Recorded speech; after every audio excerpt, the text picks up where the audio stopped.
Chapter 1 पर्यावरण।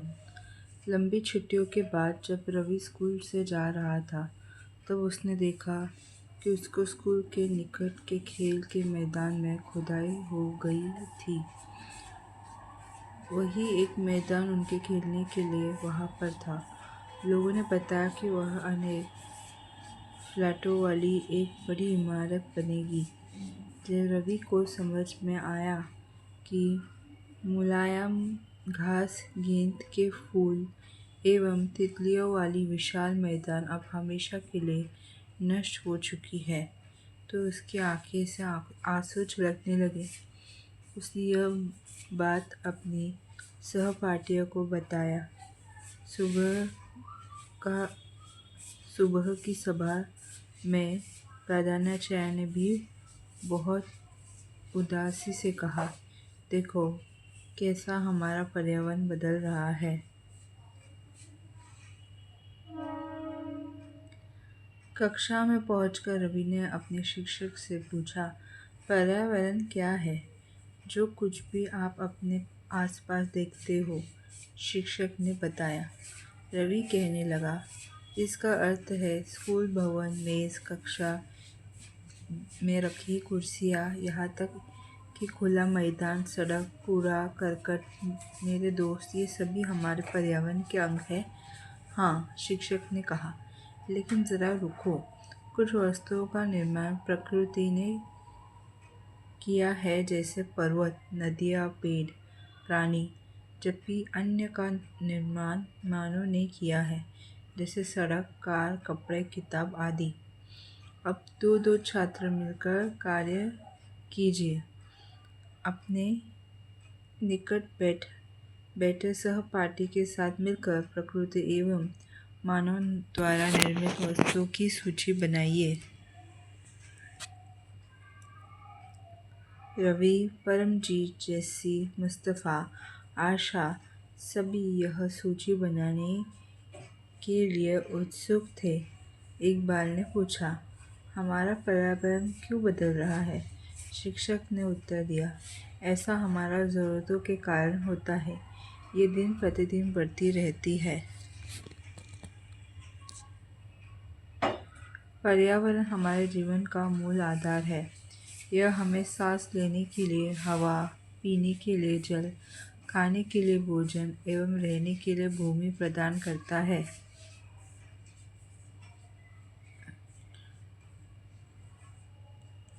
खाने के लिए भोजन एवं रहने के लिए भूमि प्रदान करता है। मानव इस प्राकृतिक पर्यावरण में कैसे परिवर्तन करता है?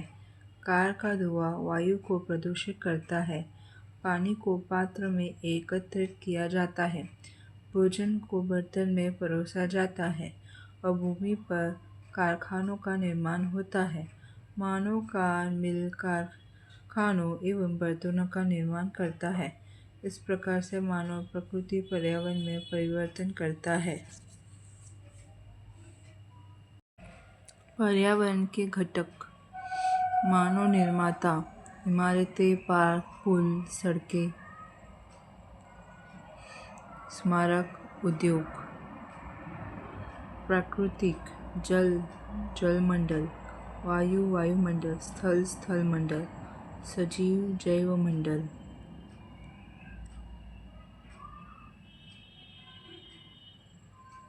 मानव, एक व्यक्ति, परिवार, समुदाय, धर्म, शैक्षिक, आर्थिक, राजनीतिक स्थिति। पर्यावरण में घटक। इसलिए हम प्रकृति वातावरण में परिवर्तन करते हैं और कभी कभी उसे नष्ट भी कर देते हैं। जीवीय, अजीवीय, सजीव प्राणियों, निर्जीव पदार्थ। सजीव प्राणियों का संसार, जैसा पादप एवं जंतु। अजीवीय, निर्जीव पदार्थ का संसार, जैसे स्थल। ऊपर के वार्तालाप से आप समझ गए होंगे कि किसी भी जीवित प्राणी के चारों ओर पाए जाने वाले लोग, स्थान, वस्तुओं एवं प्रकृति को पर्यावरण कहते हैं। यह प्राकृतिक एवं मानव निर्मित बड़ी घटनाओं का मिश्रण है।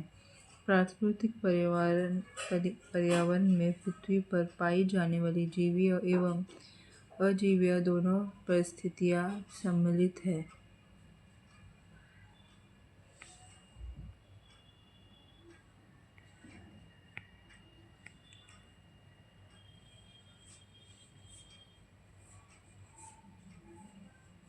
पर्यावरण यानी एनवायरनमेंट शब्द का उत्पत्ति फ्रेंच शब्द एनवायूरोनेर, यह एनवायूरोनेर से हुई है, जिसका अर्थ है पड़ोस। जबकि मानवीय पर्यावरण में मानव की परस्पर क्रियाएं, उनकी गतिविधियां एवं उनके द्वारा बनाई गई रचनाएं सम्मिलित है।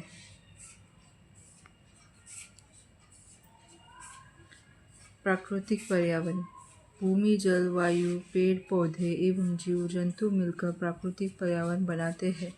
स्थल मंडल, जल मंडल, वायुमंडल एवं जैव मंडल से आप पहले से ही परिचित होंगे। आइए अब हम इनके संबंध में कुछ और तथ्यों की जानकारी प्राप्त करते हैं। पृथ्वी की ठोस परपटी या कठोर ऊपरी परत को स्थल मंडल कहते हैं। यह चट्टानों एवं खनिजों से बना होता है एवं मिट्टी की पतली परत से ढका होता है। यह पहाड़, पठार, मैदान, घाटी आदि जैसी विभिन्न स्थलाकृतियों वाला विषम धरातल होता है। ये स्थलाकृतियाँ महाद्वीप के अलावा महासागर की तट पर पाई जाती है।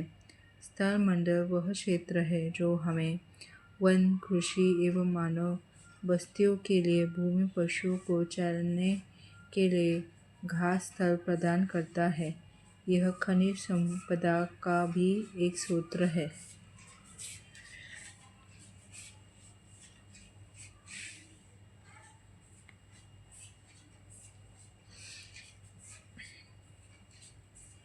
पर्यावरण के क्षेत्र स्थल मंडल, जैव मंडल, वायुमंडल, जल मंडल। जल के क्षेत्र के जल मंडल कहते हैं।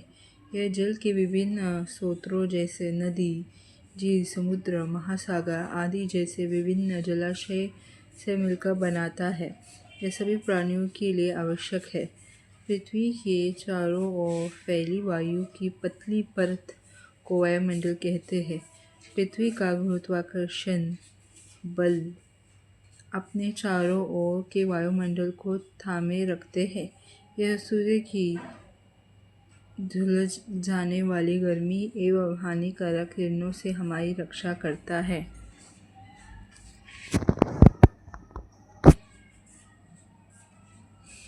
शब्द उत्पत्ति पर्यावरण यानी आओ कुछ करके सीखें। अपने आसपास के स्थल को देखिए और आपके पड़ोस से भूमि का उपयोग किस किस प्रकार हो रहा है जिसकी सूची बनाइए।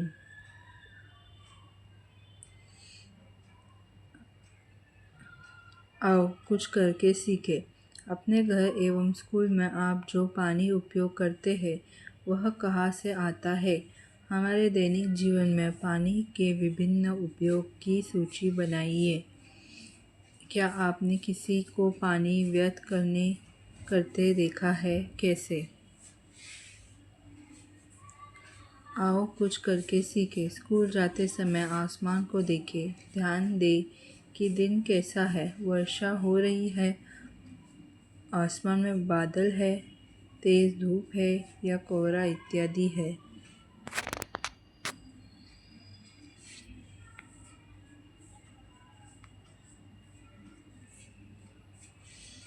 परितंत्र शब्दावली परितंत्र वह तंत्र है जिसमें समस्त जीवधारी आपस में एक दूसरे के साथ तथा पर्यावरण के उन भौतिक एवं रासायनिक कारकों के साथ परस्पर क्रिया करते हैं जिसमें वे निवास करते हैं। ये सब ऊर्जा और पदार्थ का स्थानांतरण द्वारा संबंध है। कई प्रकार की गैस, धूल, कण एवं जल वाष्प उपस्थित रहते हैं। वायुमंडल में परिवर्तन होने से मौसम एवं जलवायु में परिवर्तन होते हैं। पादप एवं जीव जंतु मिलकर जैव मंडल का सजीव संसार का निर्माण करते हैं। यह पृथ्वी का वह संकरण क्षेत्र है जहाँ स्थल, जल एवं वायु मिलकर जीवन को संभव बनाते हैं। परितंत्र क्या है? परितंत्र क्या है? रवि की कक्षा के एक एनसीसी कैंप में जेसी ने आश्चर्य से कहा, कितनी मूसलाधार वर्षा हो रही है। उसमें मुझे अपना केरल याद आ गया। तुम सबको आकर देखना चाहिए कि कैसे हरे भरे खेतों में एवं नारियल के बागानों में लगातार बारिश होती रहती है। तभी जैसलमेर के रहने वाले हीरा ने आश्चर्य से कहा, हमारे यहाँ वर्षा होती ही नहीं है। हमें तो दूर दूर तक केवल कीचड़ एवं रेत ही नजर आता है। लेकिन वहाँ ऊँट भी तो मिलता है। रवि ने कहा, आओ कुछ करके सीखें। कहानी के बच्चों की तरह आप भी अपने पर्यावरण स्थान का चित्र या फोटो लाइए।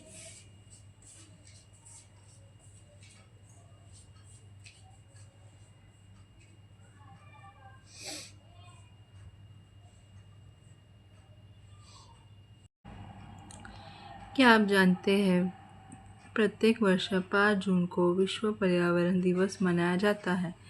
हीरा ने कहा, ऊँट तो मिलेगा ही।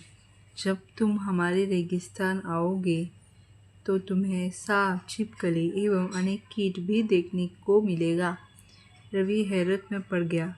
विभिन्न स्थानों पर पाए जाने वाले जीव जंतु, वनस्पति एवं लोगों के रहने सहने के तरीके इतने भिन्न क्यों हैं? क्या सभी का एक दूसरे के साथ संबंध है? बिल्कुल, बहुत संबंध है, शिक्षक ने कहा। सभी पेड़ पौधे, जीव जंतु एवं मानव अपने आसपास के पर्यावरण पर आश्रित होते हैं। प्रायः वे एक दूसरे पर भी आश्रित हैं।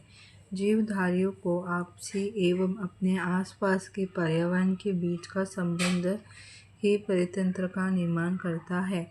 अधिक वर्षा वाले वन, घास स्थल, रेगिस्तान, झील, नदी, महासागर एवं छोटे से ताल का भी एक परितंत्र हो सकता है। क्या आपको लगता है कि जिस पार्क में रवि एवं उसके मित्र खेलते हैं वह भी एक परितंत्र बनता है? शब्दावली: वस्तु विनामूल्य पद्धति। यह वस्तुओं की अदला बदली का व्यापार है जिसमें धन का प्रयोग नहीं होता।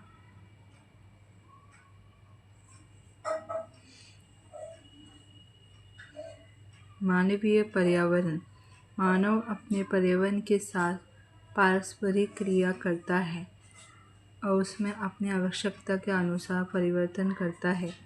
प्रारंभिक मानव ने स्वयं को प्रकृति के अनुरूप बना लिया था। उनका जीव सरल था एवं आसपास की प्रकृति से उनकी आवश्यकताएं पूरी हो जाती है। समय के साथ कई प्रकार की आवश्यकताएं बढ़ी। मानव ने पर्यावरण के उपयोग और उसमें परिवर्तन करने के कई तरीके सीख लिए। उसने फसल उगाना, पशुपालन एवं स्थायी जीवन जीना सीख लिया। पहियों का आविष्कार हुआ, आवश्यकता से अधिक अन्न उपजाया गया। वस्तु विनिमय पद्धति का विकास हुआ, व्यापार आरंभ हुआ एवं वाणिज्य का विकास हुआ। औद्योगिक क्रांति से बड़ा पैमाने पर उत्पादन प्रारंभ हो गया। परिवहन तेज गति से प्रारंभ हुआ। सूचना क्रांति से पूरे विश्व में संचार सहज और द्रुत हो गया। क्या आप जानते हैं कि आप गर्मी से रसीला तरबूज एवं सर्दी में भुनी हुई मूंगफली खाना क्यों पसंद करते हैं? प्राकृतिक एवं मानवीय पर्यावरण के बीच सही संतुलन होना आवश्यक है। मानव को पर्यावरण के साथ सामरस्यता से रहना एवं उसका उपयोग सीखना चाहिए।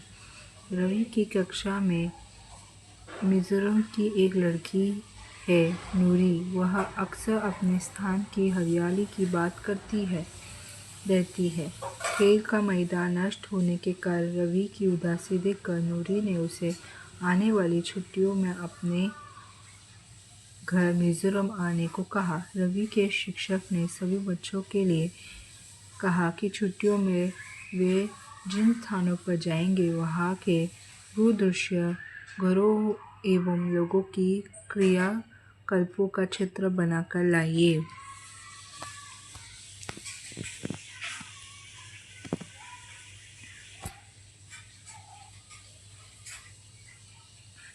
क्या आप जानते हैं प्रत्येक वर्ष 5 जून को विश्व पर्यावरण दिवस मनाया जाता है। शब्दावली। वस्तु विनिमय पद्धति यह वस्तुओं की अदला बदली का व्यापार है जिसमें धन का प्रयोग नहीं होता। आओ कुछ करके सीखें। अपने पड़ोस के किसी बुजुर्ग व्यक्ति से बात करें और निम्न जानकारी प्राप्त करें। जब वे आपकी उम्र के थे तब उनके आसपास कैसा पेड़ था। उस समय के घर के अंदर खोले जाने वाले खेल।